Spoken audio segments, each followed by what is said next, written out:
మీలో ఎంతమందికి సాయంత్రం అవ్వంగానే వేడివేడిగా పునుగులు తింటాం ఇష్టం? నాకైతే చాలా ఇష్టం అండి. ఇంట్లోనే దోశ పిండి లేకుండా బియ్య పిండితో చకచకా పునుగులు వేసుకొని తినండి, చాలా టేస్టీగా ఉంటాయి. మా ఇంట్లో బియ్య పిండి యూస్ చేసే ఏ ఫుడ్ ఐటమ్ అయినా విజయ్ గోల్డ్ వారి బియ్య పిండినే యూస్ చేస్తాం. క్వాలిటీ చాలా బాగుంటుందండి. మిక్సింగ్ బౌల్ లోకి ఒక 2 కప్పుల వరకు బియ్య పిండి అయితే వేసేసుకోవాలి. ఇందులోకి ఒక అరకప్పు వరకు గోధుమ పిండి వేసుకోవాలండి.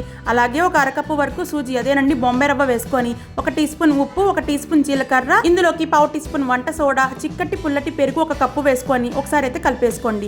వాటర్ వెంటనే పోయకుండా లైట్ గా వేసుకుంటూ పిండిని మరీ టైట్ గా కాకుండా ఈ విధంగా కొంచెం జారుడుగా కలుపుకొని ఒక అరగంట వరకు నానపెట్టేసుకోండి. పిండి నానే లోపల వెజిటేబుల్స్ కట్ చేసేసుకోండి.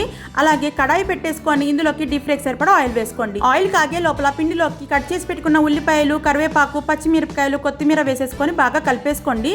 పిండి టెక్స్చర్ ఈ విధంగా ఉండాలండి, కొంచెం టైట్ గా ఉండాలన్నమాట. హై ఫ్లేమ్ మీద కాగిన ఆయిల్ ని మీడియం ఫ్లేమ్ లో కుంచేసి చిన్న పునుగుల మాదిరిగా వేసుకొని దోరగా వేయించేసుకొని టిష్యూ ఉన్న ప్లేట్లోకి తీసేసుకోండి. ఈ పునుగుల్లోకి ఎటువంటి చట్నీ అయినా బాగుంటుంది. మేమైతే ఉల్లికారం ఉల్లిపాయలతో తింటూ ఉంటాము. విజయ్ గోల్డ్ వారి ప్రొడక్ట్స్ అన్ని రకాల గ్రోసరీ స్టోర్స్ లో అలాగే ఆన్లైన్ లో కూడా దొరికేస్తాయి. మీరు ట్రై చేసేయండి.